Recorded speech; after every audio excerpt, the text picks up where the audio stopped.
Yo, after 3 months ng last video, I'm back, and one of the things I wanted to talk about was how different life is pagkatapos ng boards. So after the boards, life becomes easier. That's what many people say.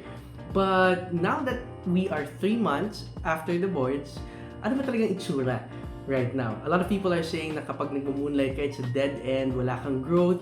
So if you're reviewing for boards, just pass, or wondering anong kasunod, this video might be something you want to spend a bit more time on. So first part, I want to ask, anong nangyari sa akin after the boards?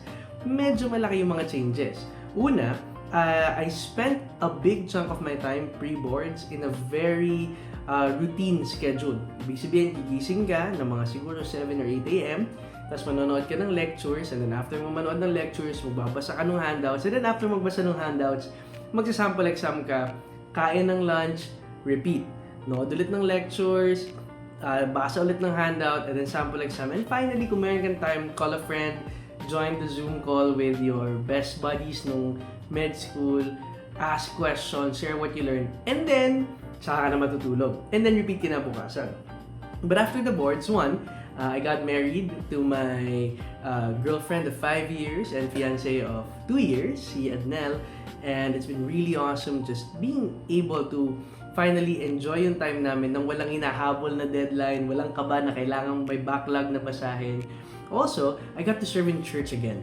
Nung 2 years ng clerkship and internship, halos wala akong time to really serve or even to spend time just attending sa church and hanging out with some of the brothers and sisters I've had. And at the same time, one fun thing was I got to join a sales consulting firm, and we work on pitches about medical services or health related na mga materials. And what we do is we basically make sure that the pitch is both medically accurate pero convincing.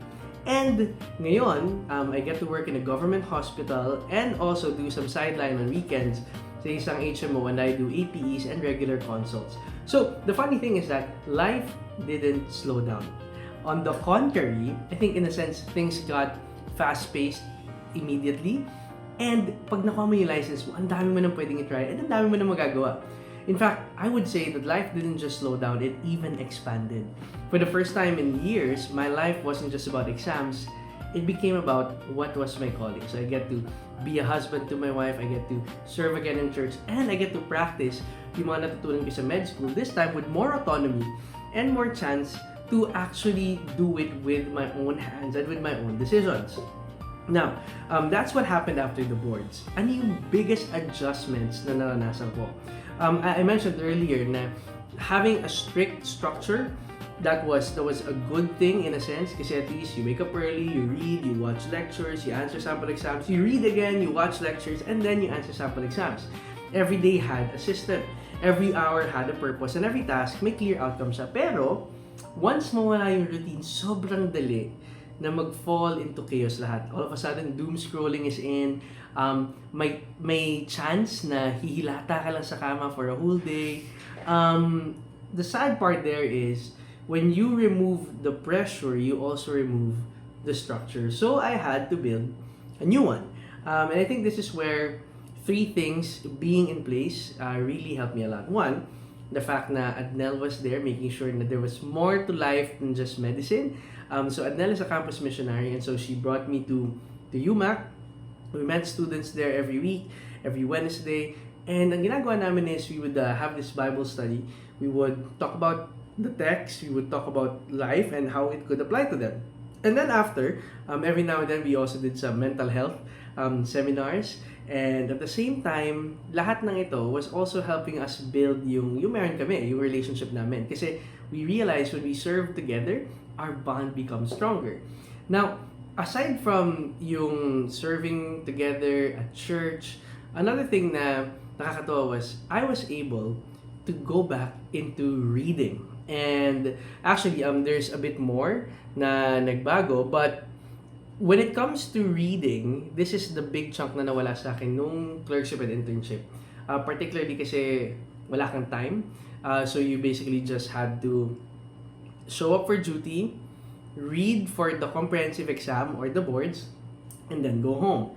Pero ngayon na may free time, I could get back to reading three things. One, I got to read the Bible again. Meron kaming M. Shane na Bible reading plan. My wife calls it Machine. I don't know which is right, but the cool thing is, it's a Bible reading plan where you read an Old Testament passage, a New Testament passage, a Psalm, and a Gospel in a day. So, some actually advocate na bago ka mag-breakfast, you read the Old Testament text. Sa lunch, you read the New Testament text.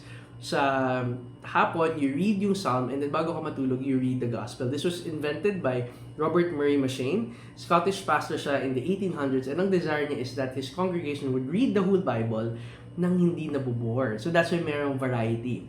So, one of the cool things is, finally, I got to go back to reading something that isn't medicine, and that's the Bible. But number two, I got to read my Kindle books again. So, bago ako mag-medicine, I actually right here behind me, no, andyan yung mga books. Some of those are books I got. These are my books and these are Ednel's books. Some of these nakuha ko as early as college. So that's 2013, 2014. Nakalagay doon yung how to read the book. I have some of my good ones, both Christian and secular. So I also have Nietzsche books over there and Kierkegaard. But the cool thing is, aside from the physical books, meron akong Kindle.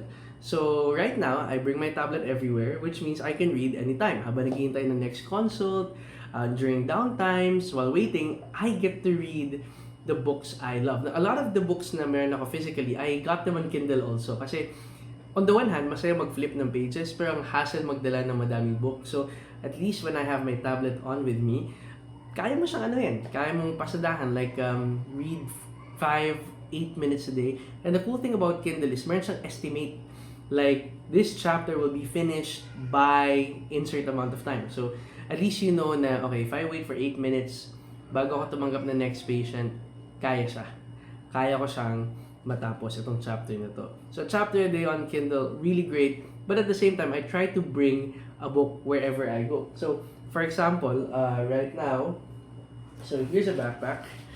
And one funny thing, so dito yung scrubs ko, I also have J. Oswald Sanders' Spiritual Leadership and Ravi. So yeah, on the one hand, having books is awesome, but at least yung convenience of having Kindle. Also, Audible. So every now and then, I still get to dip into listening to one of the audiobooks na I got. The funny thing is, so yung same na physical book na meron ako, I would buy the Kindle, I would buy the Audible if I really loved it, para lang whenever I go out, I could revisit some of it. Now, ito yung funny, yung pangatlo. So, I read the Bible, I read Kindle books, both Christian and non-Christian, mostly about productivity or about philosophy. So, that means I still read Confessions, and at the same time, I read Beyond Good and Evil, ni Nietzsche. It also means I read the Personal MBA, and I also read Jordan Peterson's 12 Rules for Life. I also read How to Read a Book, which is funny kasi you get that. And right now, I'm actually going through again, finally nabasa ko lang kanina yung preface ng Institutes of the Christian Religion ni John Calvin. So I get to read that again. Now, the third, Bible, Kindle books. Third is medical textbooks. Funny kasi ngayon, I started rereading yung Bates Guide to Physical Examination and History Taking. A big chunk of my work right now is APE, pagdating dun sa HMO.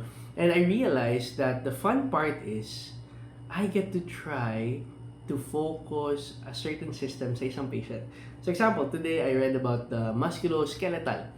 So, I get to hone yung mga nakita ko doon. So, I spend an additional 2 to 3 minutes just to try a maneuver or two na related doon sa nabasa ko kanina.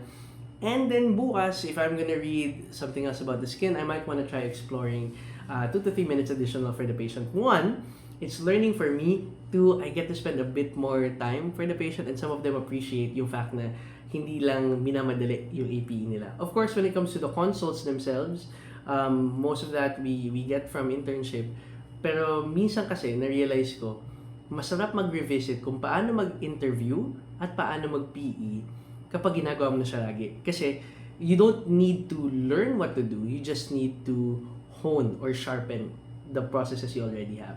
Yung pangalawa, dahil right now, I'm nasa general surgery department ako ng government hospital, so I'm a GPROD there, I also get to read Schwartz Principle of Surgery. Nakakatuwa kasi, ngayon ko lang na-realize, back when I was in med school, I didn't get to read the textbooks. Very trans-dependent ako. So, ngayon ko lang nabasa yung chapter 1 about leadership pala. So, Schwartz was saying na, the Schwartz textbook was saying that everyone in the OR has to know that they are in a team. They have to collaborate. And then sa chapter 2, nandun yung sa mga cytokines, yung mga inflammation, how the body responds to it. And it's funny kasi now I get to read and absorb better kasi walang pressure. I realize reading for leisure increases retention. But reading with pressure, the retention is there, but you don't get to keep it long term. Kasi once the purpose is done, the exam is done, yun na yun. But when you read and you're fascinated by it, and you're like, wow, that's good to know, no? IL-8, IL-7, parang it's something you get to keep kasi you learned it by curiosity.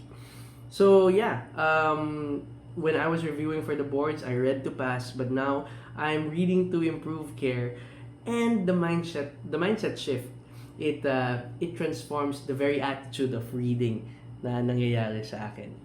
So, I guess at this point, I wanna address yung usual na sinasabi, which is pag nag-moonlight ka daw, walang growth. That's not true. Bakit? Kasi, well, in the first place, growth is not automatic. Kahit yung mga nag-residency, I know a friend, she went into residency, and allegedly, ang sabi niya sa akin, sobrang busy daw. Na parang the only thing she learns is what her consultants tell her during the actual thing, but she doesn't get to read anymore. Like, she's literally dying in the ward. So, if you're like me, na nagmo-moonlight, you can actively seek to learn by asking consultants questions every now and then, polishing your clinical skills, mag-practice ka. Also, reading regularly, and after the cases, ito yung fun. I am with some awesome RODs. A lot of them are my batchmates. So, minsan, during a case and after a case, we get to talk.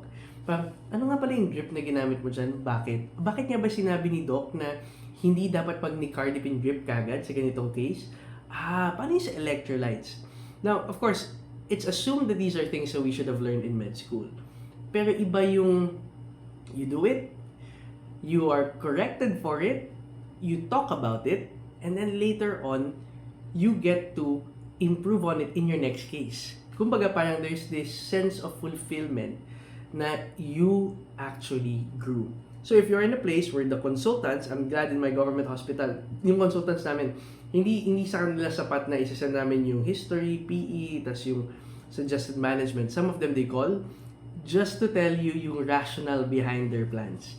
And yeah, if you're in a place where the consultants are like that, or the senior GPs, so meron kaming senior, I guess I wanna shout out kay Doc IJ Montemayor and si Doc Jean Sumage. They even if it's not their case, they read what we send, and then they call us and they say, uy, baka pwede mong gawin ito, maybe you wanna suggest that. Having those consultants and senior GPs around na willing to teach, that's gold.